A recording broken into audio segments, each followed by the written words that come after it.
Yeah, we were in this article here.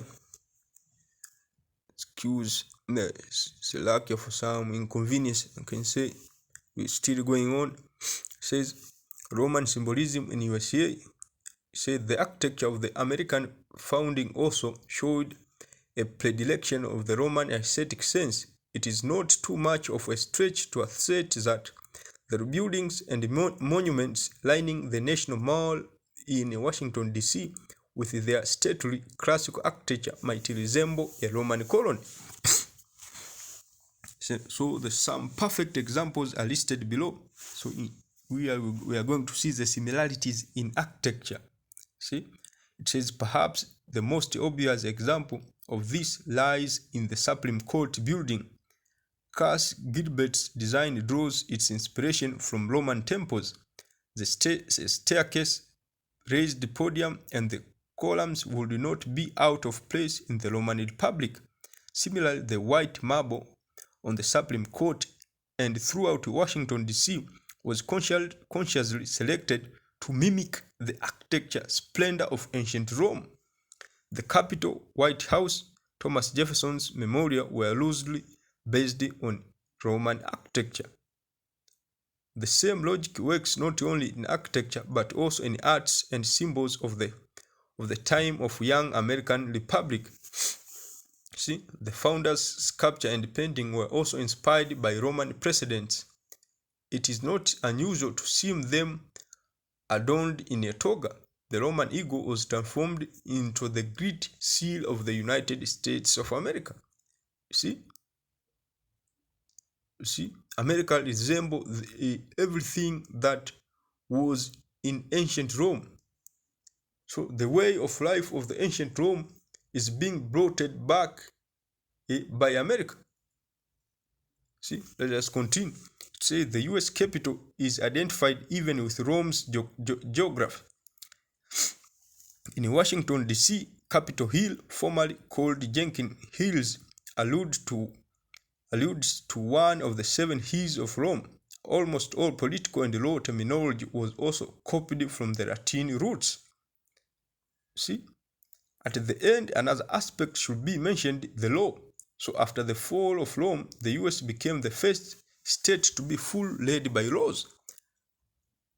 See, after the fall of ancient Rome, of the ancient world, the idea of rule of law was forgotten and the term right was used only with some religious context.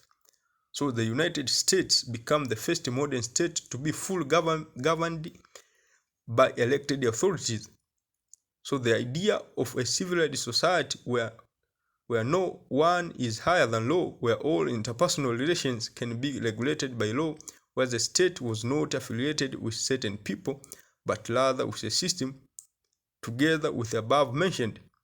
So it was the renaissance of Romanism. So the rise of America, it was the renaissance of the Roman philosophies.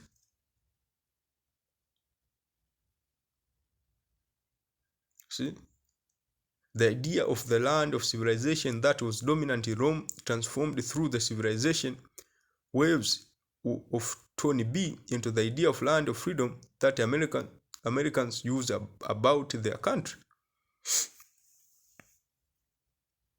So therefore, they conclude in saying the American Republic is hardly a new idea and is in fact a mere innovation of a far more ancient political system, the Roman Republic.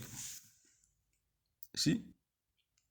So the ancient, the new Rome, which is America, so the spirit, can say the reincarnation of the spirit of the kingdom of the ancient Roman Empire, it now came back as America.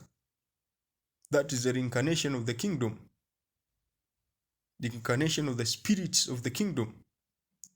See?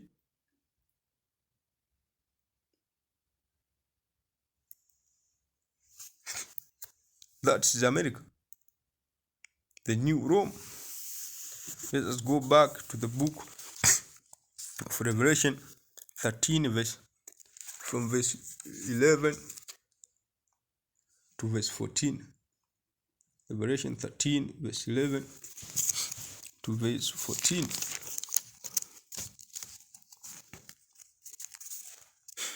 says here, "And I beheld another beast came up out of the earth, and he had two horns like a lamb, and he spake as a dragon. And he exercised all the power of the first beast before him, and caused the earth and them which dwell therein to worship the first beast, whose deadly wound was healed. And he does great wonders, so that make fire came down from heaven on earth in the sight of men, and deceived them that dwell on earth by the means of those miracles which he had power to do in the sight of the beast, saying to them that dwell on earth that they should make an image to the beast which had the wound by a sword and did live." See? So verse 11 here, this beast talks about America. See? Had two horns like a lamb and spake as a dragon, because America had two political party system, see, which are the Democrats and the Republic. See, that is the Hegelian dialect. Those two party system fall under the same category. See, they all had the same purpose. Whether you choose this party or this party, the results are going to be the same. Back then in ancient Rome, we had them, the plebeians and the patricians. See? So these two parties, the Democrats and the Republic, lead people to a system where they would own nothing and they say they would be happy. See? So they lead people to a system of a total mass enslavement. Verse 12, it says, "And he exercised all the power of the first beast,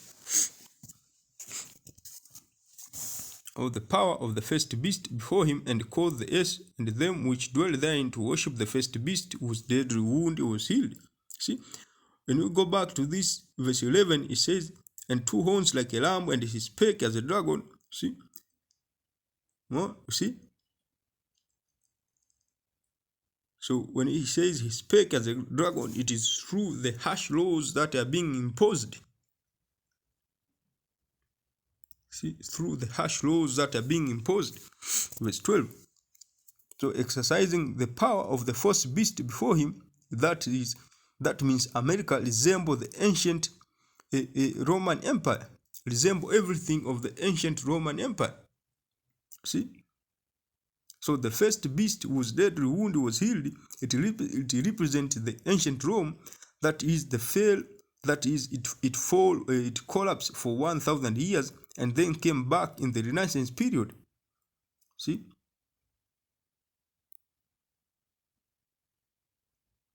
See? So the ideologies that stems from the Renaissance period, which are the ideologies of the ancient Rome, all these ideologies are all complete through America, which is NATO and EU.